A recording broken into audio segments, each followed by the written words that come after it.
अपने बचपन के मित्र कृष्ण से मिलने चला। द्वारकाधीश के महलों के अंदर जाने का प्रयास किया तो द्वारपालों ने रोका। अरे ब्राह्मण, किधर गई? तुम यहाँ कहाँ भटक रहे हो? ए भाई, जानता हूँ ये मार्ग से कृष्ण के महलों को जाता है। मैं उनसे ही मिलने आया हूँ भाई। यह भी खूब रही।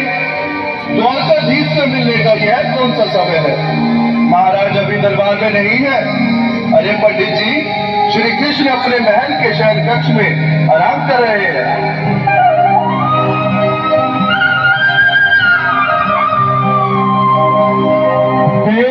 देखो ये गरीबी का हाल, कृष्ण के दर पे विश्वास लेके आया हूँ। मन का यार है मेरा श्याम, यही सोच कर मैं आस करके आया हूँ।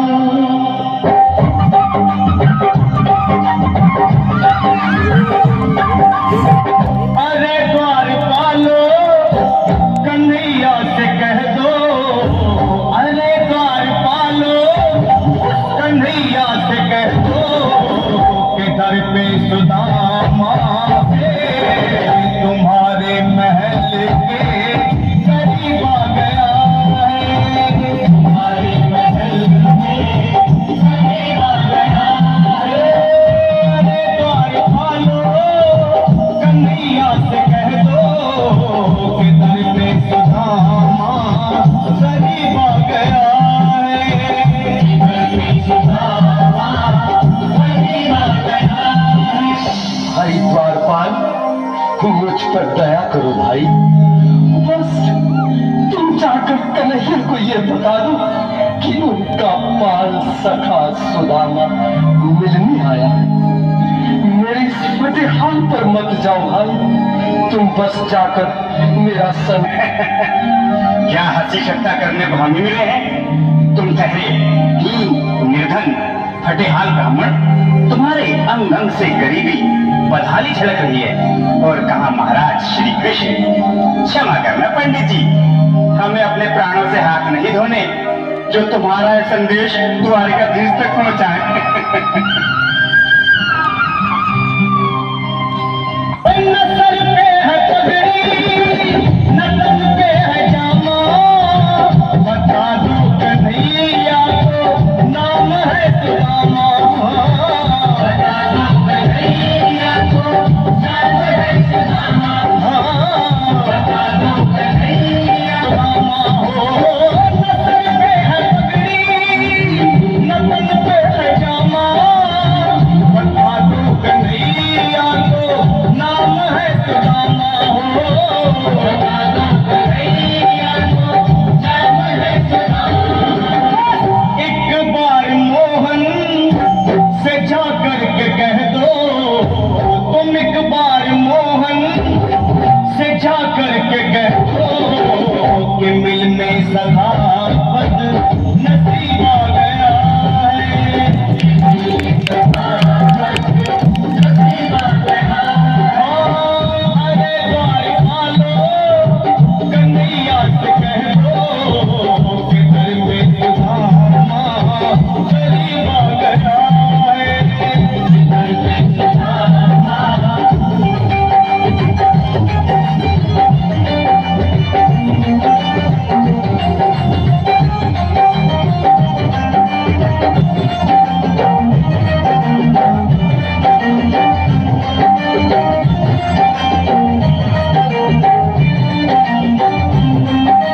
सुनो भाइयों, अब मेरी भी सुन लो।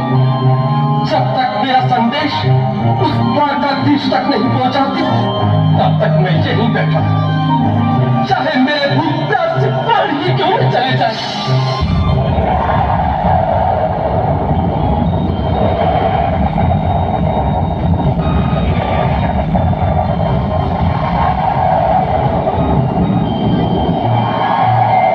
ये यहाँ से जाने का नाम नहीं ले रहा।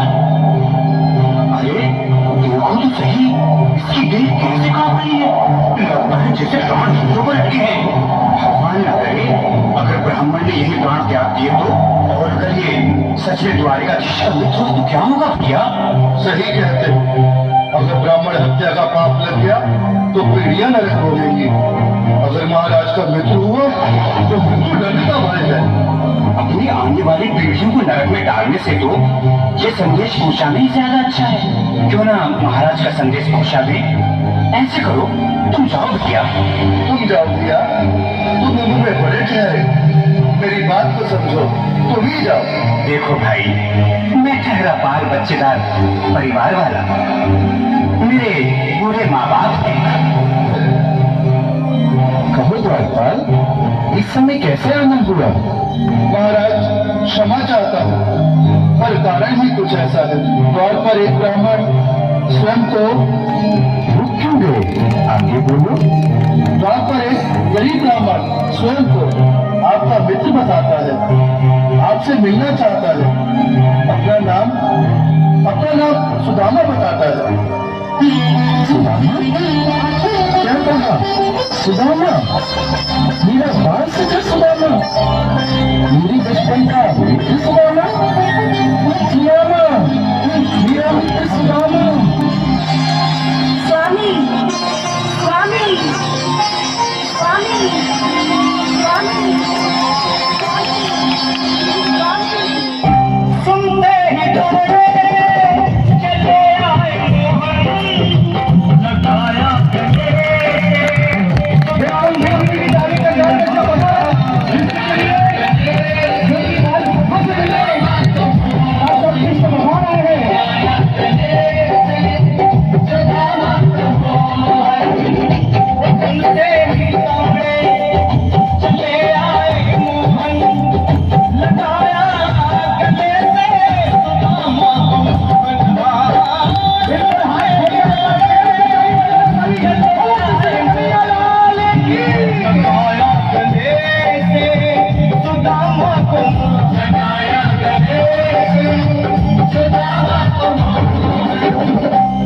रुक्मणी को बहुत ही अचंभा हुआ, रुक्मणी को बहुत ही अचंभा।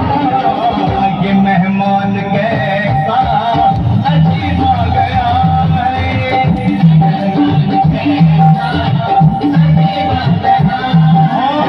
हुआ रुक्मणी को बहुत ही अचंभा। ये मेहमान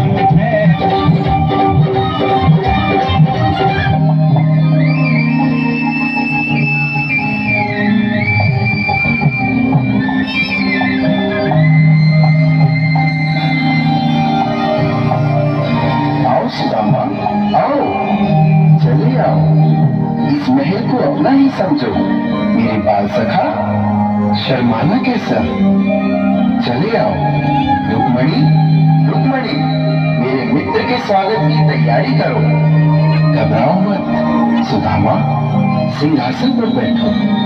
नहीं, नहीं, मैं आपके सिंहासन पर कभी नहीं, महाराज। मुझे महाराज कहकर प्रताड़ित न करो। मैं संसार के लिए द्वारकाधीश हूँ, पर तुम्हारे लिए सिर्फ तुम्हारा बाल सखा। मुझे बचपन की तरह कृष्ण, कन्हैया या मोहन कहकर पुकारो।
समा